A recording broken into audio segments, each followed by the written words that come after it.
Commander 2016 spoilers are finally upon us.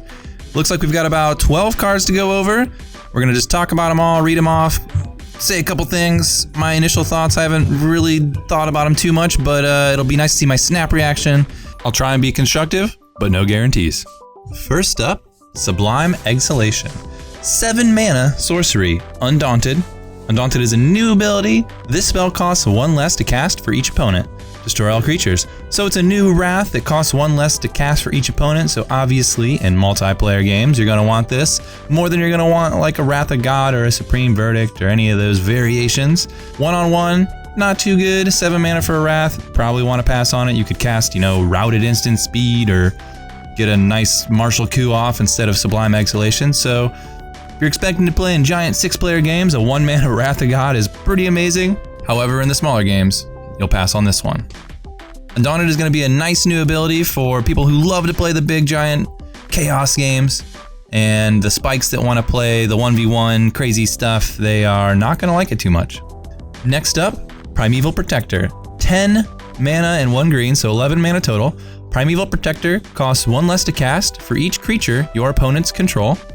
Whenever Primeval Protector enters the battlefield, put a 1/1 counter on each other creature you control, and it's a 10/10 avatar. Again, this is going to be something that's pretty sweet if you're playing against a lot of people, as long as they, like to play creatures.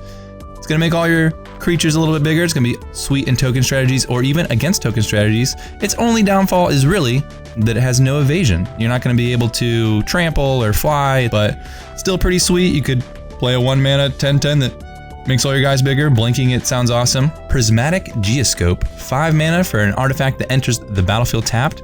Domain, tap it, add X mana and any combination of colors to your mana pool, where X is the number of basic land types among lands you control. So this is kind of a rampy card. They made something like this called, something Kaleidoscope in the Alara block. I think it was in Complex. I'm not super sure, but it's close to that. It's a similar model.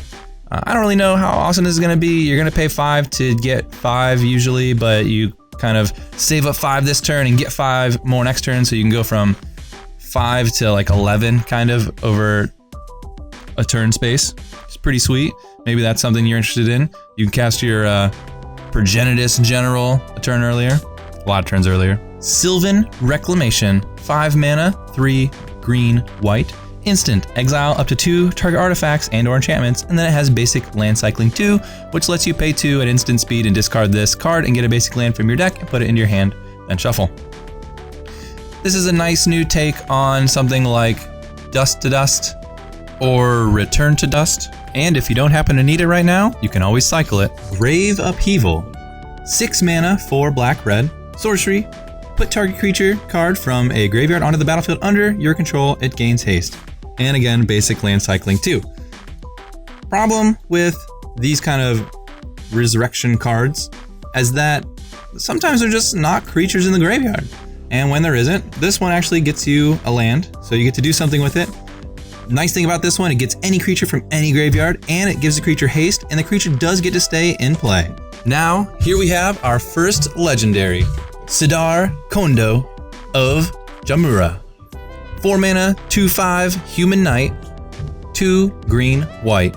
Flanking, bringing back flanking, haven't seen that in a while, I think since the Time Spiral block, then originally in like Mirage, Visions, Weatherlight. So flanking is whenever a creature without flanking blocks this creature, the blocking creature gets -1/-1 until end of turn. Creatures your opponents control without flying or reach can't block creatures with power 2 or less. And a new ability, Partner. You can have 2 commanders if both have Partner. So you can partner this bad boy up with any of the following commanders that have Partner and get, 2 to 3 to 4 colors worth of color identity in your commander deck. And then you're going to be able to cast either commander from command zone and have them return to the command zone, and they'll get their own casting cost, modifiers as you cast them, and they go back to the command zone and whatnot. So Partner doesn't sound too complicated. It's gonna let you explore many different color identities throughout your deck while, not having to really commit to one narrow commander. It should be very exciting. Let's look at some more new commanders.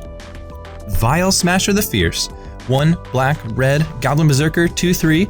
Whenever you cast your first spell each turn, Vile Smasher the Fierce deals damage equal to that spell's converted mana cost to an opponent chosen at random.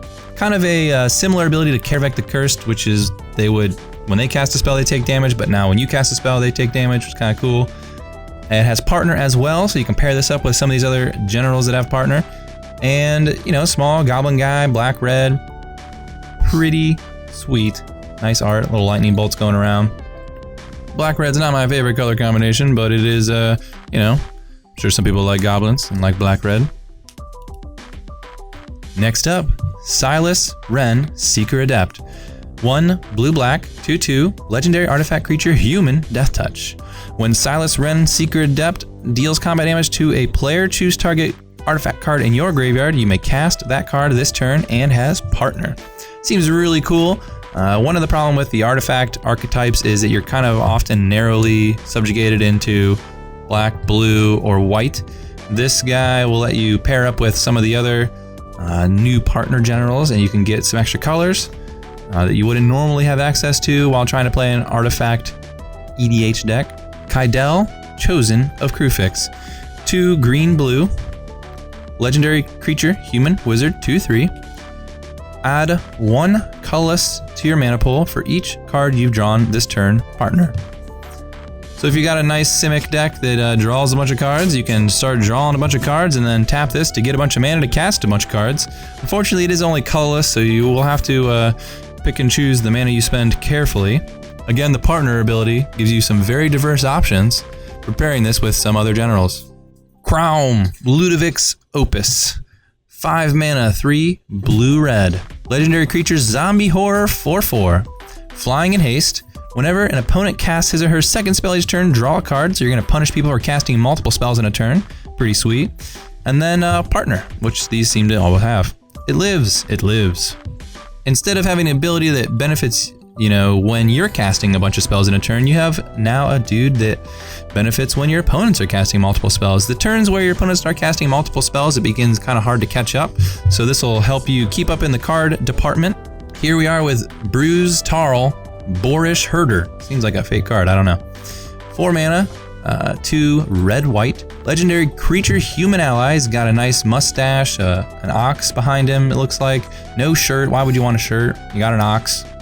Whenever Bruise Tarl, Boorish Herder enters the battlefield or attacks, target creature you control gains double strike and lifelink until end of turn, 3/3 with Partner. I like the Partner ability. It lets you kind of pair styles together that wouldn't normally get to see play. Finally, we're going to see our first 4-color general, which was what the biggest spoiler in the original announcement for Commander 2016 was, that we're going to get 4-color generals. Here we go. Atraxa, Praetor's Voice. Green, white, blue, black, non-red, legendary angel horror, 4/4, flying vigilance, death touch, lifelink. At the beginning of your end step, proliferate. If you don't remember what proliferate does, choose any number of permanents and or players with counters on them, then give each another counter of a kind already there. So at the beginning of each end step, you're gonna add counters to things that already have counters if you would like to. Non-red, I like non-red. Red is my least favorite color, so Atraxa being non-red makes me very happy personally. I cannot wait to build some EDH deck with this wonderful, beautiful card. They're making foils of these, I have no idea. But it looks really pretty. And I can't wait to play it with all my favorite non-red cards. Let me know what you all thought about this video down in the comments below. I'm going to try and keep up with the Commander spoilers, no guarantees, but this is the first wave, and probably at least talk about the other 4-color generals, if nothing else. I don't know if these are all the partner generals. We can only wait to find out. Hopefully, there's more.